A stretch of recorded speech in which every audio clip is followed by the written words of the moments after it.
송도사 올해 화엄살림 대법회가 시작되었습니다.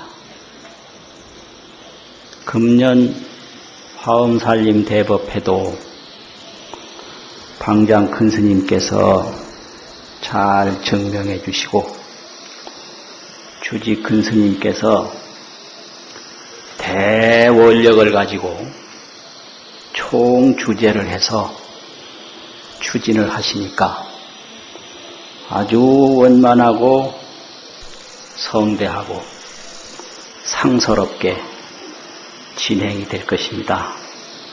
많은 사람들이 여기에 동참해서 큰 인연을 짓고 큰 좋은 인연을 맺게 될 것입니다.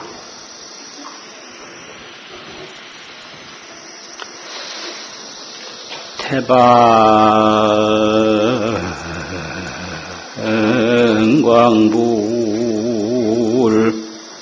화엄경이여 구해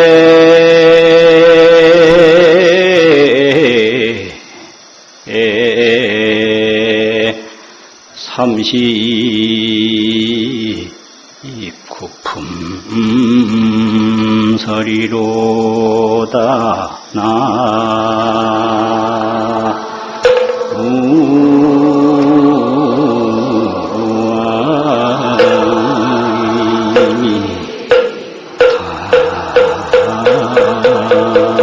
답을 십과팔정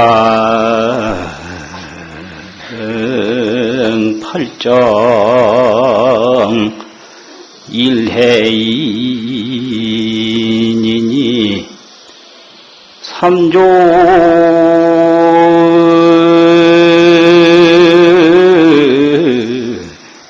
응세가 실현현이로다 나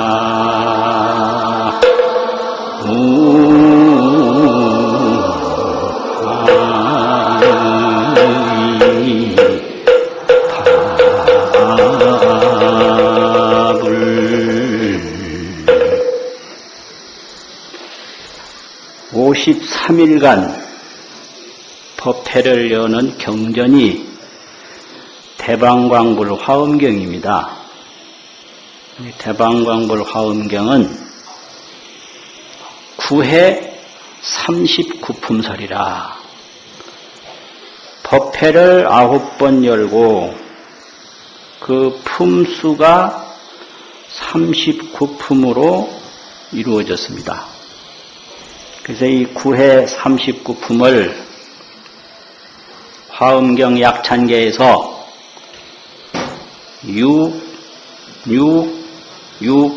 4 급여 3 1 11 1 역부일 이게 9번 들었어요. 6664 급여 3 1 11 1 역부일.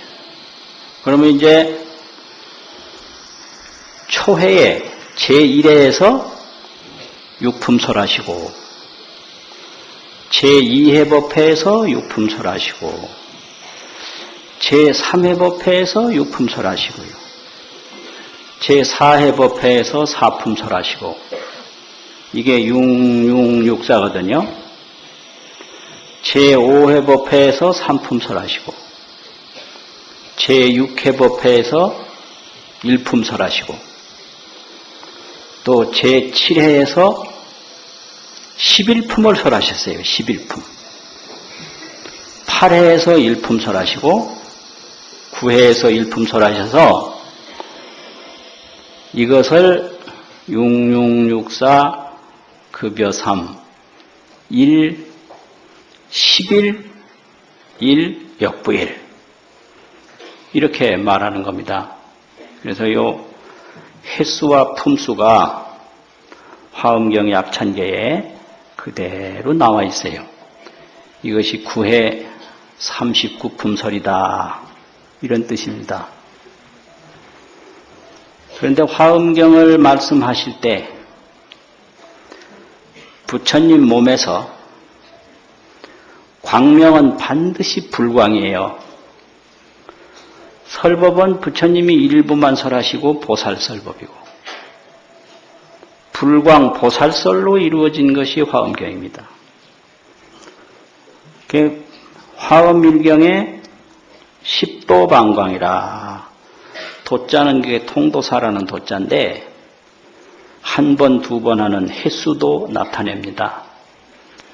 10번 방광을 하셨어요. 그게 십광입니다. 십광. 부처님 몸에서 광명을 쭉 비추시는데 그걸 방광이라고 하거든요. 방광. 그런데 화엄경 39품을 설하는 도중에 방광을 10번 하십니다. 이게 십도 방광이죠. 그 방광이라고 하는 것은 부처님 몸에서 환하게 비추어지는 광명인데요. 그건 어떻게 해서 10번이나 했냐. 발바닥에서도 광명을 비추시고 발가락에서도 비추시고 족상광명이라고 해가지고 발등에서도 비추시고 무릎에서도 비추시고요.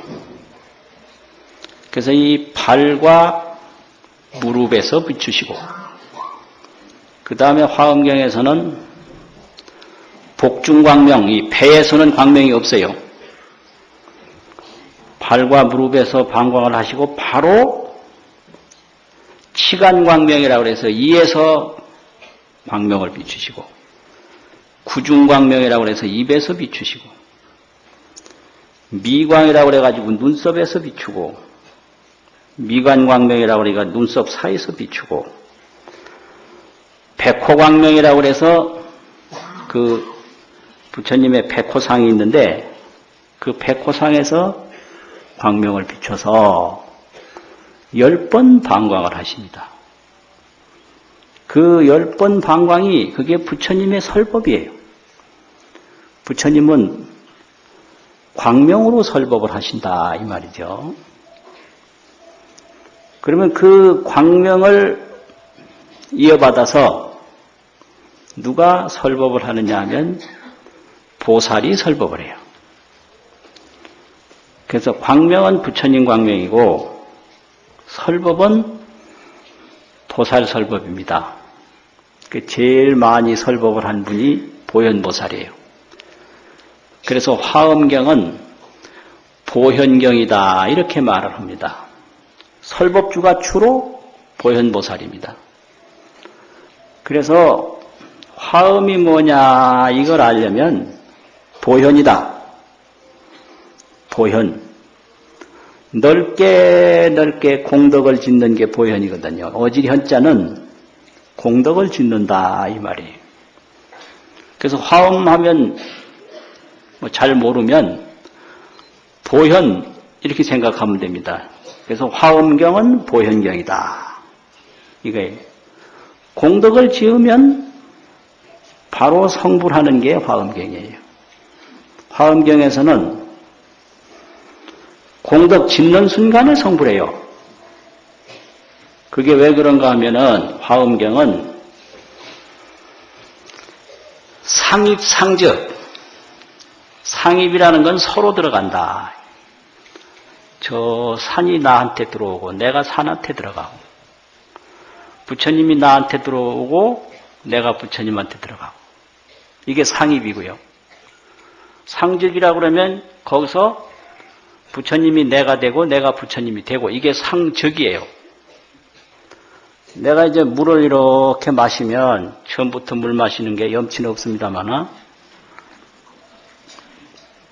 이게 상입이거든요.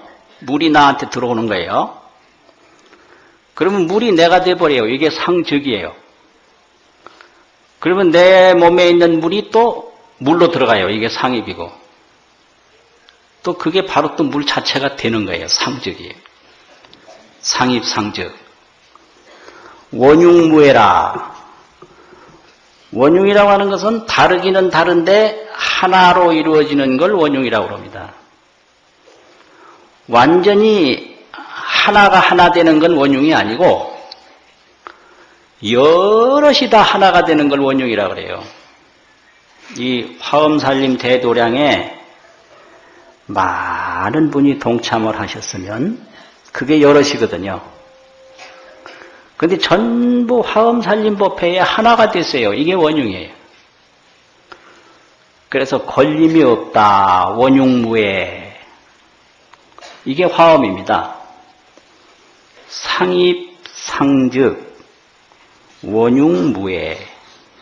이렇기 때문에 내가 부처님께 절 한 번 턱 하면 그 절이 부처님 몸 안으로 그대로 들어가요. 또 들어갈 뿐만 아니라 부처님이 돼요. 이게 상입상직이에요. 그래서 오늘 이 순간에서 닦으면 그게 그대로 성불이 되는 게 이게 상입상직 원흉무해라. 그래서 상입상직은 어려우면 원흉무해. 이것만 생각하면 돼요. 원흉무해.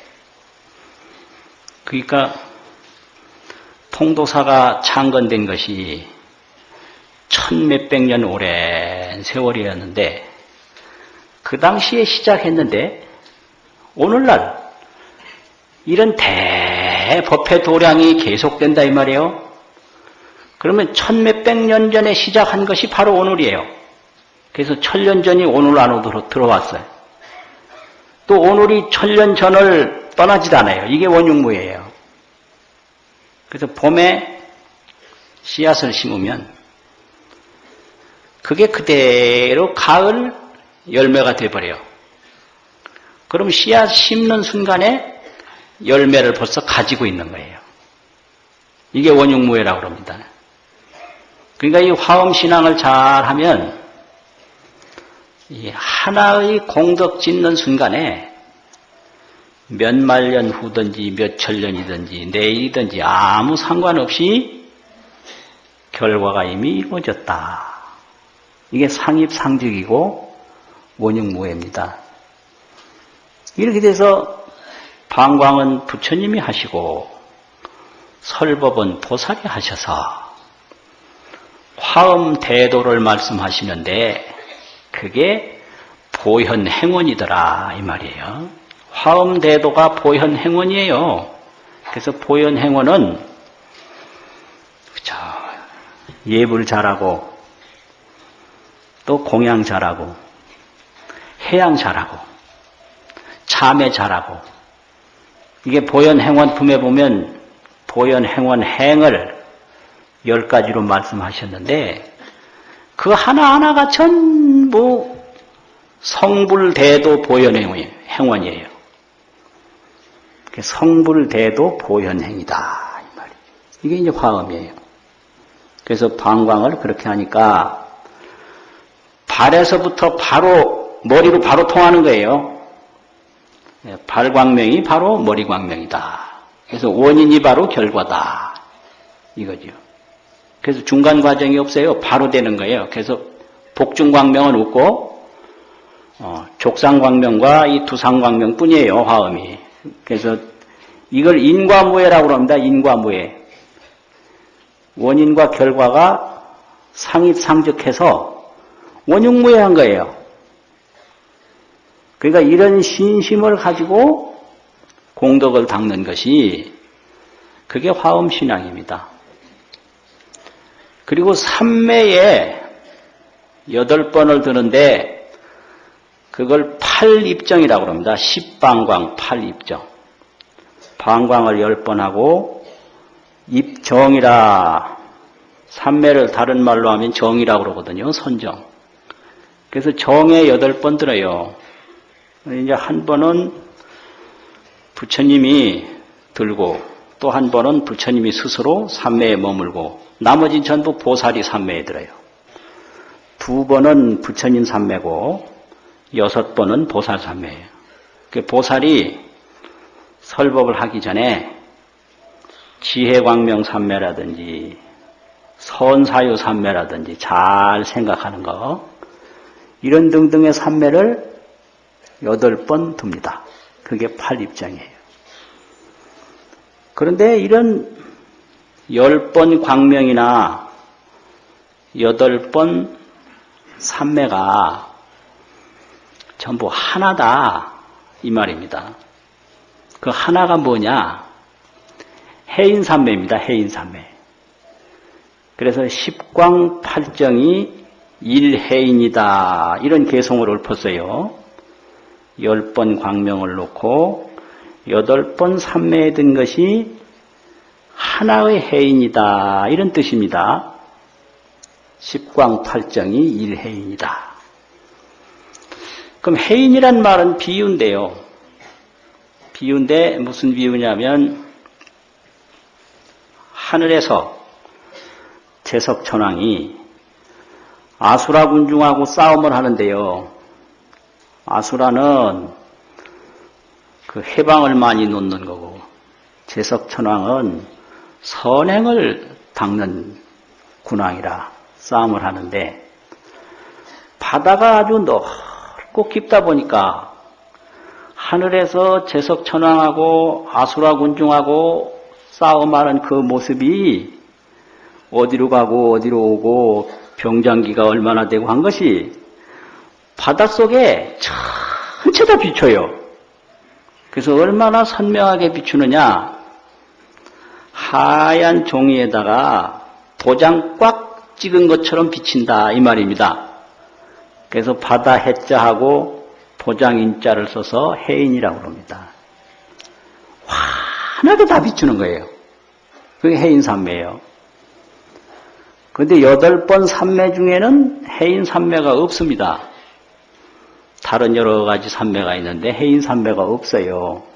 그 왜 그러냐? 본삼매이기 때문에 그래요. 해인삼매가 일체삼매의 근본삼매입니다. 근본삼매. 그래서 100번 삼매에 들어도 해인삼매고 1000번 삼매에 들어도 해인삼매니까 8번 삼매가 전부 해인삼매가 나타난 거예요. 그래서 개송에 십광팔정이 일해인이다 이런 이제 얘기인데요. 그럼 이 해인삼매는 뭐냐?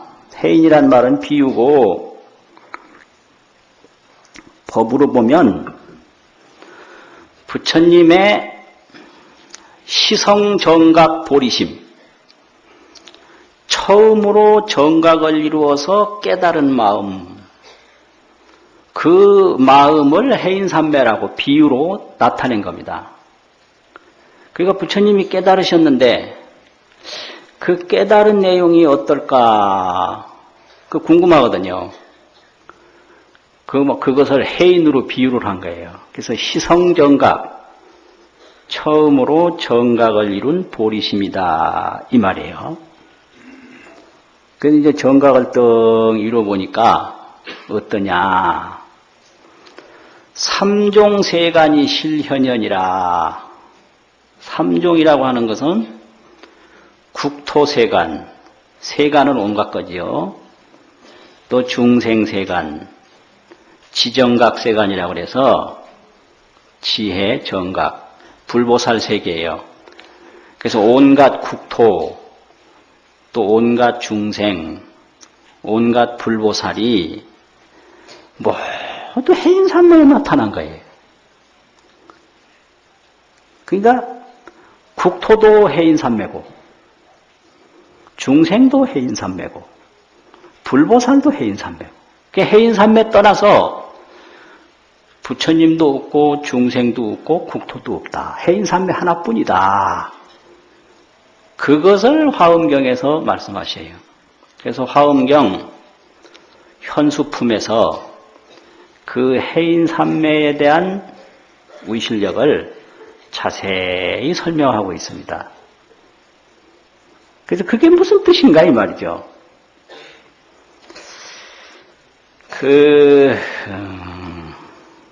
극락암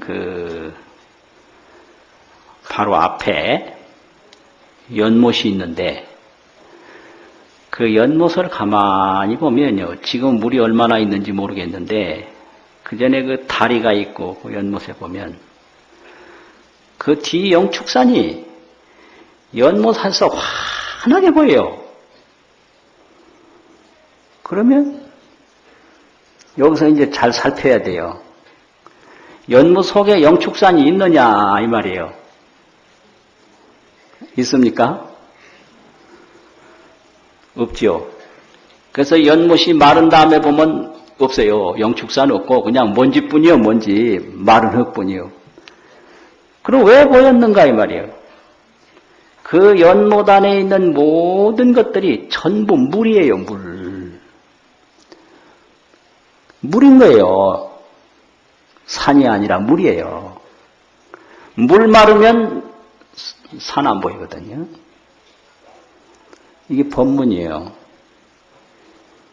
그러면 다 산도 해인산매에 비추어진 그림자, 영상.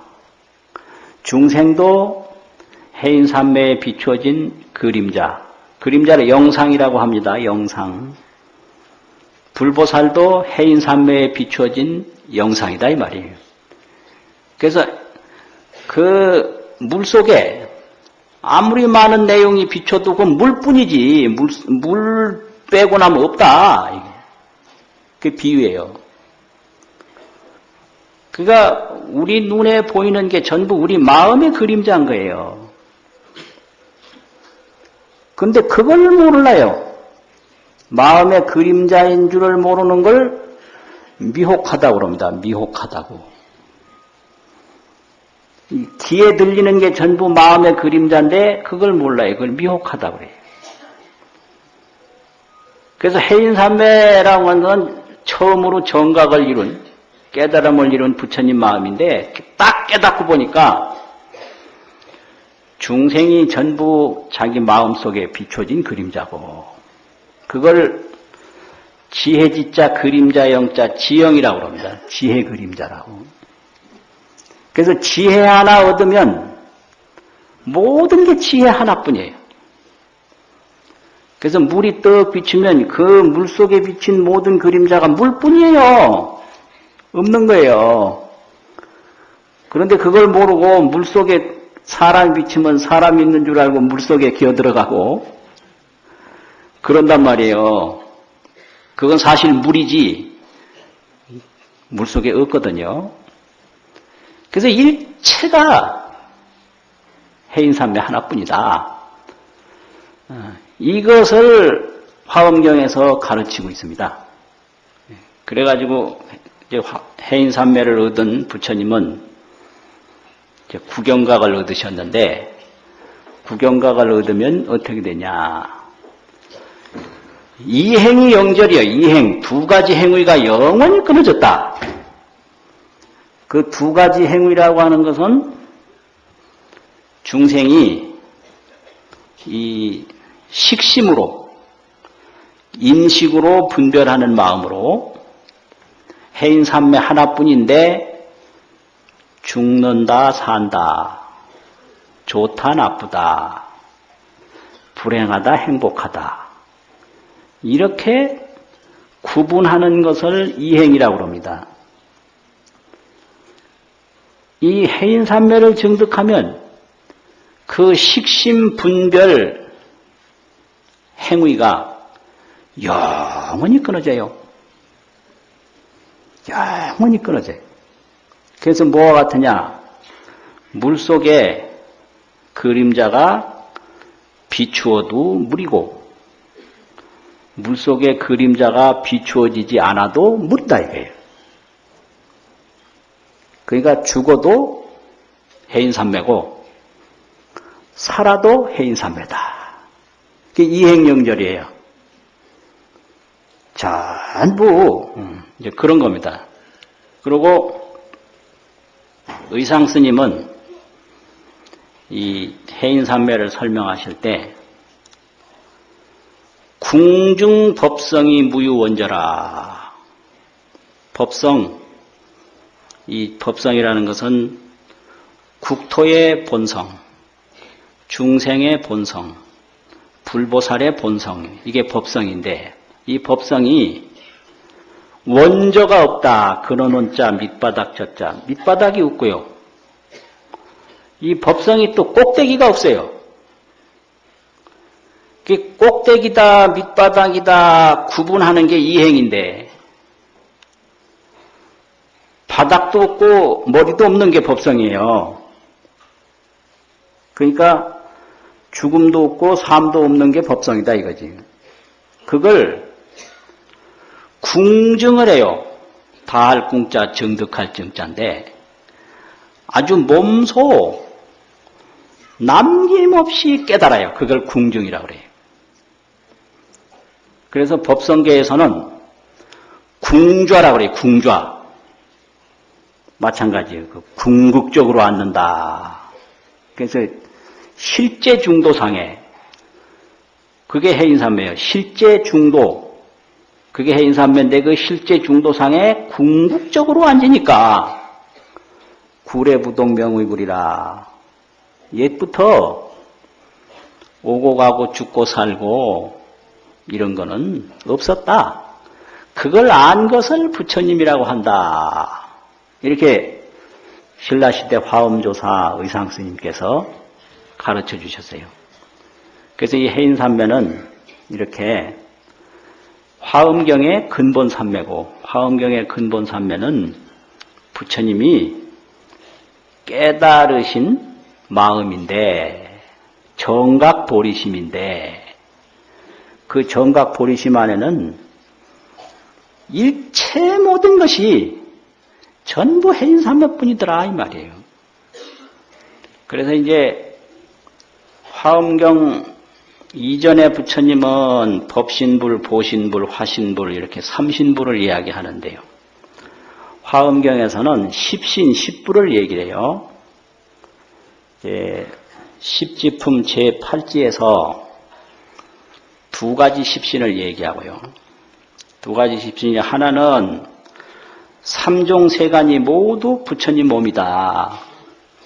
중생신, 국토신, 업보신, 성문신, 연각신, 보살신, 열애신, 지신, 법신, 허공신까지 전부 부처님 몸이에요. 이게 융삼세간이, 온 삼세간이 다 부처님 몸이다 이러고 또 하나는 부처님 자체의 보리신이라든지 상호 장엄신이라든지 부처님 자체 몸도 십신이 있어요. 그리고 이 세간품에서는 십불을 얘기를 해요. 십불을 10가지 세계를 얘기를 합니다. 그래서 이 화엄경은 십신이 무해하고 십신이 아무 관련이 없이요. 저 허공신이 부처님 몸이고 부처님 몸이 허공신이고 일체 중생의 몸이 부처님 몸이고 부처님 몸이 일체 중생의 몸이고 이게 십신이 무해한 거예요. 또 십불이 원흉이라 10가지 부처님이 원흉하게 다 통한다. 그래서 화엄경은 이게 뭐가 뭔지 모르면 하나의 열쇠가 있는데 원흉무해 이걸로 끌리면 다 끌려져요. 원흉무해. 그냥 모르면 그냥 원흉무해라고 하는 열쇠만 하나 가지면 다 통해버려요. 십신무해, 십불원흉 이런 거거든요. 이제 이런 건데 이제 이것을 대방광불 화엄경을 이제 말할 때도 대라는 게 그게 다른 대가 아니고 부처님의 대다 이 말이에요. 그래서 부처님 중에 십불 중에는 법계불이 있는데요. 온 우주법계가 다 부처님이에요. 그게 법계불이에요. 그래서 그 법계불을 대라고 한다. 이렇게 화엄조사들이 가르쳤어요. 대는 부처님의 법계불이다 이거죠. 그 다음에 방은 부처님의 본성불이고 광은 부처님의 수락불이라고 하는데 따라서 즐거워하는 부처님. 부처님이 즐거워하는 건 중생 따라서 즐거워하는 거거든요. 그래서 광은 수락불이고 대방광불 할 때 불은 성정각불. 정각을 이룬 부처님을 불이라고 하고, 화는 원불 삼매불이 있어요. 부처님에게도 원력이 있어요. 그게 뭔 원력이냐, 이제 중생제도 하는 게 부처님의 원이거든요. 다른 건 없어요. 부처님의 원은 중생제도 하는 원 하나뿐이고, 부처님의 양식은, 우리는 양식을 구하려면 뭐 쌀도 구하고 반찬도 구하고 하지만, 부처님의 양식은 구호중생으로 이의 자량이라. 중생을 구제하고 중생을 보호하는 것이 부처님의 양식이에요. 그러니까 이제 성불하면 중생 구제하는 일밖에 없는데, 그게 모두 부처님의 당신 일이에요. 그래서 하기는 중생 구제를 하는데 일은 자기 일이다. 이래서 성불하면 자리 하나뿐이다. 이래요. 이타는 없다. 왜 그러냐면 그 불신이 그렇게 넓고 무궁무진하니까 그런 거예요. 그리고 엄은 업보불이다. 업보불이 있어요. 십불 중에. 또 경은 주지불. 머물러서 잘 유지하는 부처님이 있는데, 이 경전 자체가 이게 주지불이에요. 이게요. 이런 경전이 딱 있어야 이 경법이 중생에게 이제 인연이 닿고 이런단 말이에요.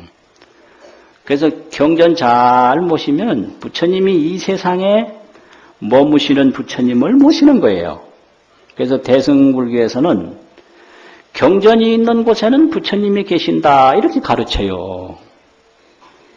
경전이 있는 곳에, 금강경에도 그래요. 경전이 있는 곳에는 바로 부처님이 계신다. 왜냐 그러면 이 경이 주지불이기 때문에 그래요. 주지불. 머물러서 잘 유지하고 간직하는 부처님이기 때문에 그렇다 이 말입니다. 이제 이것이 이제 화엄경이에요. 그러면 이런 십불이 내용은 뭐냐? 내내 해인삼매 마음 부처 하나뿐이에요. 심불이다 이 말이죠. 심불. 마음 심자 부처 불자. 그러니까 대불도 그게 심대요. 마음이 큰 거다. 방불도 그렇고 광불도 그렇고 일체가 다 마음 부처다 이 말이죠. 그래가지고 강당에서 화엄경을 공부할 때 화엄경의 전체를 요약한 뜻을 대지라고 그러는데요. 큰 대자 뜻지자. 대지를 말할 때 통만법 명일심이라 이렇게 가르쳐요. 통자가 통일한다는 통자거든요. 그럼 그 통일한다는 통자가 뭐냐? 모두 다 이런 뜻이에요. 그러면 모두 다 어떻게 한단 말이냐? 만법을 모두 다 잡아서 통섭이라고 해요. 통섭만법하야. 섭할 섭자가 있는데 그게 잡을 섭자거든요. 만법 다 잡아가지고 명자는 그건 명시한다. 밝을 명자 보일 시자. 일심을 명시한다 이 뜻이에요.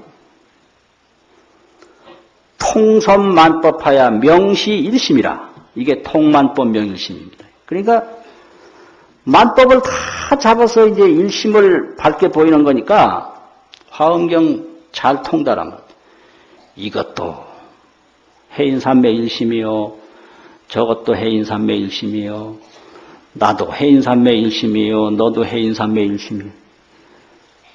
이 해인삼매 일심을 떠나서는 없는 거예요. 없는 건데 중생이 미혹해서 식심을 가지고 사니까, 분별하는 마음을 가지고 사니까 이것은 찻잔이라는 걸로 아는데 이게 식심이에요. 분별로 아는 마음이에요. 찻잔이라는 것만 알지 이것이 자기 마음이라는 걸 모르는 거예요. 이걸 미혹한 거라고 합니다. 이거 내 몸이라는 것만 알지 이게 내 마음이라는 건 모르고요. 저 산인 줄만 알지 이건 식심이에요. 식심으로 구별한다라고 해서 그걸 식별이라고 합니다. 그래서 중생은 식별만 해요. 이제 내 마음이라는 걸 아는 거는 통달이에요. 마음은 통달해야 알지 식별로는 안 되는 거예요. 그래서 금강경에서도 무아법은 통달해야 한다. 요건 내 몸이고 요건 코고 내 눈이고 요건 식별이에요. 식별로는 윤회밖에 안 돼요.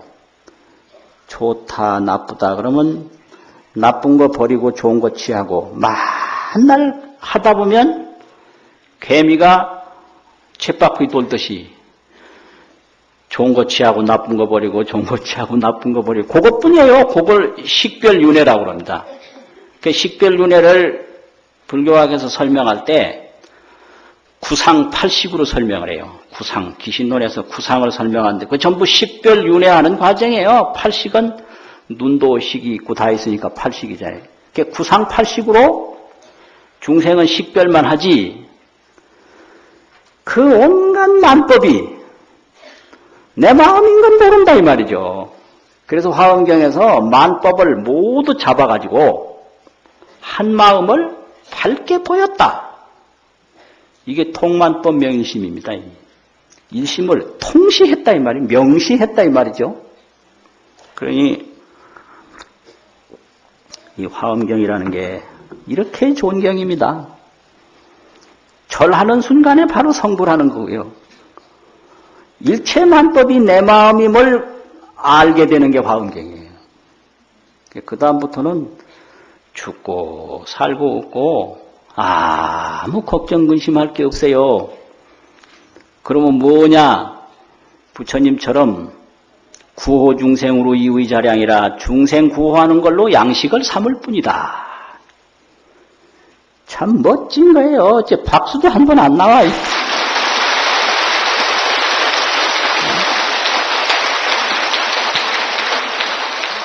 그게 화엄경이다 이 말이에요.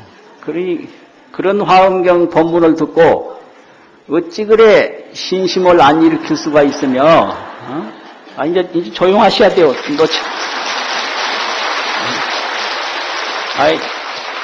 이제 마칠 시간이 돼서 박수 오래 치면 안 되거든요. 이런 법문을 듣고 신심을 내면 천하의 보배를 다 얻어도 화엄법문 신심하는 것만 못해요. 꿈에 아무리 좋은 걸 얻었다 하더라도 꿈 깨고 나서 물 한 잔만 못한 거예요. 그러니까 세상에서 아무리 많은 걸 얻었다 하더라도 화엄법문 잠깐 듣고 신심 일으키는 것만 못하다 이 말입니다. 그게 신심이에요. 그리고 사람이라는 게 이게 뭐냐?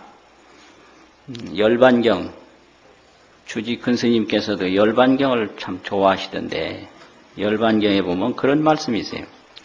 중생이라는 건 뭔가? 삼법 화합이 명의 중생이라. 삼법 세 가지가 뭉쳐진 거, 화합된 것을 중생이라고 그런다. 그럼 세 가지는 뭐냐? 수난식이라고요.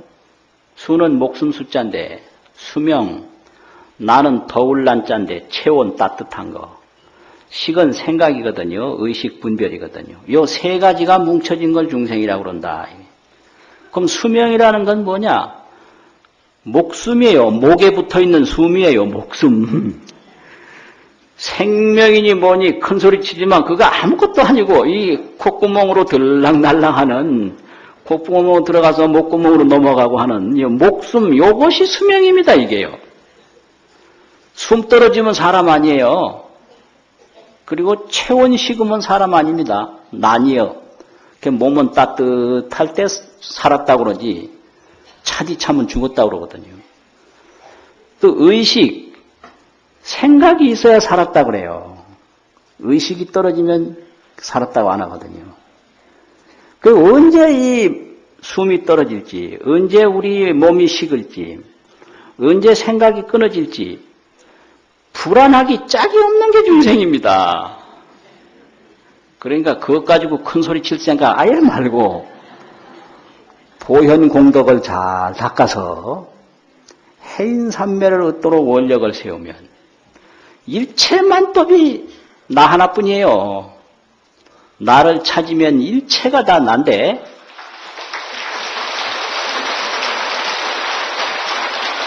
이제 나를 찾지 못하면 전부 내가 아니거든요. 그게 화엄경이에요. 얼마 전에 어디 가다가요, 길에서 시 써놓은 걸 하나 봤는데요. 그게 하도 마음에 와 닿아서 그걸 적었어요. 그래서 그걸 한번 낭독해 드릴 테니까 한번 들어보세요. 길 가다 적은 거예요. 그래서 시인 이름 같은 거 안 외우고 그거 외우면 또 딴 길로 빠지거든. 그 시 제목이 인생입니다. 인생. 인생 이래 놓고 가로 해놓고 사람 인자 날생자 딱 써놨더라고요. 인생. 그래 놓고 아주 간단해요. 살아생전 조그마한 항아리 속으로 못 들어가고 죽어서는 조그마한 항아리 채우지 못하네. 그뿐이에요. 네? 인생, 살아생전 줄 바꾸고 조그마한 항아리 속으로 줄 바꾸고 못 들어가고 또 문단 하나 띄우고 죽어서는 또 줄 바꾸고 조그마한 항아리 줄 바꾸고 채우지 못하네. 그걸 딱 보는 순간에 뭔가 가슴에 뭐가 철렁하더라고요.